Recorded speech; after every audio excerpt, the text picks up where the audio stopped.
మెదక్లో మా ప్రతినిధి సునీల్ మనకి అందుబాటులో ఉన్నారు. సునీల్, అక్కడ చూసుకుంటే మళ్ళీ మొదటికి వచ్చినటువంటి సంగారెడ్డి జహీరాబాద్ ట్రెండెంట్ చక్కెర పరిస్థితి గతంలో కూడా మనం దీని గురించి మనం అమా న్యూస్లో మన రిపోర్టర్స్ ఛానల్ మాట్లాడుకున్నటువంటి పరిస్థితి ఉంది. అంటే పూర్తి స్థాయిలో అప్పుడు ఎమ్మెల్యే కానీ లేకపోతే కలెక్టర్ కానీ హామీ ఇచ్చినటువంటి పరిస్థితి కనిపిస్తుంది. కానీ పూర్తి స్థాయిలో అవి ఇంతవరకు నెరవేరలేదని అక్కడ ఉన్నటువంటి కార్మికులు ఆవేదన వ్యక్తం చేస్తున్నటువంటి పరిస్థితి.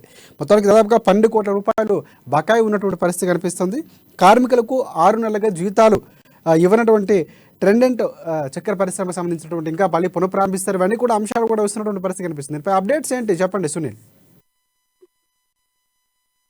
సంగారెడ్డి జిల్లా జైరాబాద్ సమీపంలోని చక్కెర పరిశ్రమ సమస్య మళ్ళీ మొదటికి వచ్చిందని చెప్పవచ్చు. అయితే గత కొద్ది రోజులుగా చెరుకు ఏదైతే రైతులు పరిశ్రమకు సరఫరా చేస్తారో చెరుకు రైతులకు సంబంధించినటువంటి బకాయిలు 12 కోట్లు, అదేవిధంగా పరిశ్రమలో పనిచేసినటువంటి కార్మికులకు రావాల్సినటువంటి 6 నెలల వేతనం కూడా ఇస్తామని చెప్పి కూడా పరిశ్రమను సందర్శించి జిల్లా కలెక్టర్ డాక్టర్ శరత్ తో పాటు స్థానిక ఎమ్మెల్యే మాణిక్రావు కూడా హామీ ఇచ్చిన నేపథ్యంలో కార్మికులు కానివ్వండి లేదంటే రైతులు కానివ్వండి కొద్ది రోజులు ఆగారు. వాళ్ళు ఇచ్చిన హామీ మేరకు వాళ్ళు విశ్వసించి ఓపిగా ఉన్న నేపథ్యంలో వారు ఇచ్చిన హామీ కూడా నెరవేరని పరిస్థితి ఏర్పడినటువంటి పరిస్థితులు ప్రస్తుతం ఉన్నాయని చెప్పి కూడా రైతులందరూ కూడా సమావేశం ఏర్పాటు చేసుకొని మరి చెప్తున్నటువంటి పరిస్థితి ఉంది.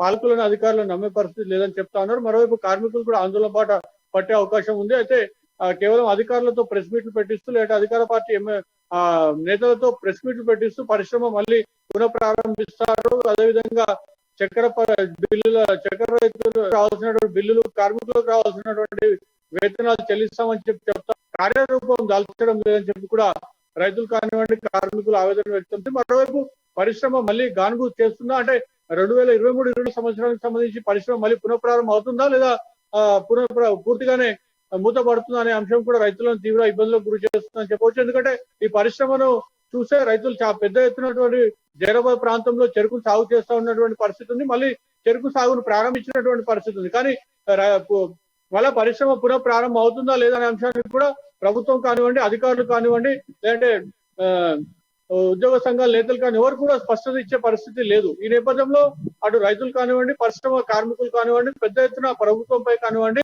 జిల్లా స్థాయి అధికారులు కానివ్వండి లేదంటే స్థానిక ఎమ్మెల్యేపై పెద్ద ఎత్తున వారు ఆగ్రహంతో ఉన్నారని చెప్పి కూడా ప్రకటిస్తున్నటువంటి పరిస్థితిని పరిశ్రమకు సంబంధించి సమస్యలు పరిష్కరించకపోతే జిల్లా వ్యాప్తంగా పెద్ద ఎత్తున ఆందోళన కూడా అటు కార్మికులు కానివ్వండి కార్మిక సంఘాల నేతలు రైతు సంఘాల నేతలు కూడా కార్యాచరణ ఇప్పటికే మొదలుపెట్టినటువంటి పరిస్థితిని త్వరలోనే జిల్లా వ్యాప్తంగా కూడా వీరి ఆందోళన ఉధృతం చేసే అవకాశాలు ఉన్నట్టుగా కూడా మనకు సమాచారం అందుతోంది. Rajasekhar, thank you.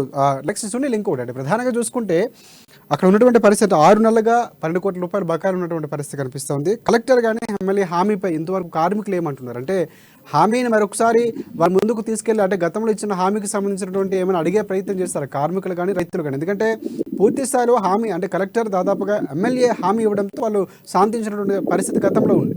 సో ఈ మరొకసారి ఏమైనా వారిని పునఃపరిశీలన చేసినటువంటి అవసరం పరిస్థితి ఉందా? అదే పరిశ్రమ యాజమాన్యంతో ఇప్పటికే మంత్రి హరీష్ రావుతో పాటు జిల్లా స్థాయి అధికారులు కూడా ఇప్పటికే పలు దఫాలు చర్చలు జరిపారు. అయితే జిల్లా కలెక్టర్ గతంలో పరిశ్రమను పరిశీలించినప్పుడు రెవెన్యూ రికవరీ యాక్ట్ ప్రకారం వారి ఆస్తులను జప్తు చేసి బహిరంగ వేలం వేసి రైతులకు రావాల్సినటువంటి బకాయిలు 12 కోట్ల కార్మికులకు రావాల్సినటువంటి 6 నెలల వేతనం కూడా చెల్లిస్తామని చెప్పినప్పటికీ కూడా ఇప్పటి వరకు ఆ రకంగా అయినటువంటి కార్యాచరణ తీసుకోలేదు. అయితే ఈ కార్యక్రమానికి సంబంధించి ఎవరి ప్రోద్బలంతో రెవెన్యూ రికవరీ యాక్ట్ కి సంబంధించి తీసుకోవాల్సిన చెప్పి కూడా రైతులు కానివ్వండి అదేవిధంగా కార్మికులు వాళ్ళు ప్రశ్నిస్తున్నటువంటి పరిస్థితి ఉంది. ఎందుకంటే సాక్షాత్తు మంత్రి హరీష్ రావు ఈ అంశంలోకి ఇన్వాల్వ్ అయ్యారు. వారు మాట్లాడారు, హామీ ఇచ్చారు, రైతులకు ఎట్లాంటి నష్టం జరగదు త్వరితగతిన ఇస్తామని చెప్పి కూడా ఇప్పించే ప్రయత్నం చేస్తామని చెప్పి కూడా మంత్రి హామీ ఇచ్చినప్పటికీ కూడా మంత్రి హామీతో పాటు స్థానిక ఎమ్మెల్యే హామీతో పాటు జిల్లా స్థాయి అధికారుల హామీ కూడా నీటిపాలయ్యాయని చెప్పి కూడా రైతులు బహిరంగంగా విమర్శించినటువంటి పరిస్థితి. రోజువారు ప్రత్యేక సమావేశాలు ఏర్పాటు చేసుకొని కూడా దీని ఉద్యమానికి సంబంధించిన కార్యాచరణ కూడా రూపొందించుకుంటున్నటువంటి పరిస్థితి ఉంది. రాజశేఖర్, రైట్. ఇంకోటి అంటే బకాయిలకు గల కారణం ఏంటి అనేది ప్రధానంగా యాజమాన్యం నుంచి రాబట్టే ప్రయత్నం కూడా గతంలో జరిగినటువంటి పరిస్థితి ఎక్కడ కూడా అంటే దీనికి సంబంధించినటువంటి ఈ అంశాన్ని చూస్తే అధికార బీఆర్ఎస్ పార్టీకి సంబంధించినటువంటి కొంతమంది సపోర్ట్గా ఉన్నట్టు కూడా మనకి గతంలో విమర్శలు వచ్చినటువంటి పరిస్థితి కూడా కనిపిస్తుంది. అదే కారణం అనుకోవచ్చు మనం. రైతులు కూడా అదే మీరు చెప్పిన అంశాన్ని రైతులు కూడా చెప్పినటువంటి పరిస్థితి ఉంది. అధికార పార్టీ ఒత్తిళ్లు ఏమైనా ఉన్నాయని చెప్పి కూడా వాళ్ళు అనుమానం వ్యక్తం చేస్తున్నటువంటి పరిస్థితి. మరోవైపు బకాయిలు అందుకైతే ఇలాంటి నుంచి వచ్చి చక్కెర దిగుమతి అయింది. అదేవిధంగా చక్కెరను కూడా పరిశ్రమ నుంచి చక్కెర బస్తాలను కూడా రైతులకు అదేవిధంగా కార్మికులకు తెలియకుండా రాత్రి సమయాల్లో పరిశ్రమ యాజమాన్యం చక్కెరను కూడా తరలించింది. వాటన్నిటి కూడా అమ్మేస్తున్నటువంటి పరిస్థితి ఉంది. కానీ రైతులకు మాత్రం బకాయిలు చెల్లించలేదు, కార్మికులకు కూడా పెండింగ్ జీతాలు ఇవ్వలేని పరిస్థితి. కానీ అధికారులు మాత్రం కంపెనీకి సంబంధించిన చాలా ఆస్తులు ఉన్నాయి, వాటన్నిటిని కూడా జప్తు చేసి అమ్మి ఇస్తామని చెప్పారు తప్ప వాటికి సంబంధించి కార్యాచరణ మాత్రం ఇంతవరకు మొదలు పెట్టకపోవడం మాత్రం ప్రశ్నార్థకంగా, అదేవిధంగా అనుమానాస్పదం వ్యక్తం చేస్తున్నారు రైతులు.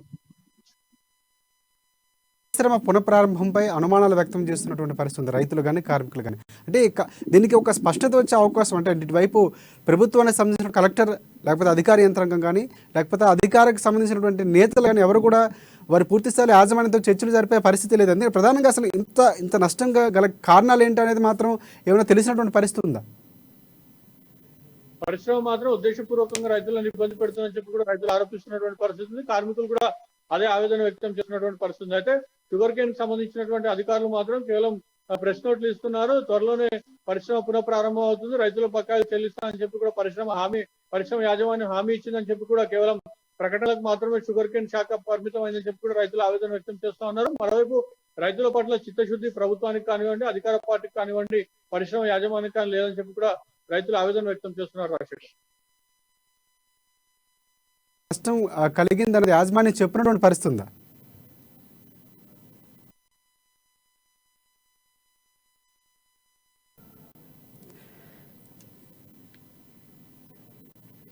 రైట్ సునీల్, అంటే ప్రధానంగా ఇంకోటి అంటే ఇంత నష్టానికి అంటే నష్టం దాదాపుగా 6 నెలల పాటు జీతాలు ఇవ్వనటువంటి పరిస్థితి కనిపిస్తుంది. అంటే కార్మికులు దాంతో జీవనాపాధి దాని మీద ఏర్పడినటువంటి 6 నెలలు అంటే దాదాపుగా సంవత్సరంలో సగం జీతాలు లేకుండా పనిచేసినటువంటి పరిస్థితి. అంటే ఆర్థికంగా ఇటువైపు కుటుంబ పోషణ కూడా కష్టమైనటువంటి పరిస్థితి కనిపిస్తుంది. అంటే పూర్తి స్థాయిలో ఇంత నష్టం ఎందుకు జరిగింది అనేటటువంటి విషయాన్ని పరిశ్రమ ఎవరైతే యాజమాన్యంలో చెప్పినటువంటి పరిస్థితి ఉందా?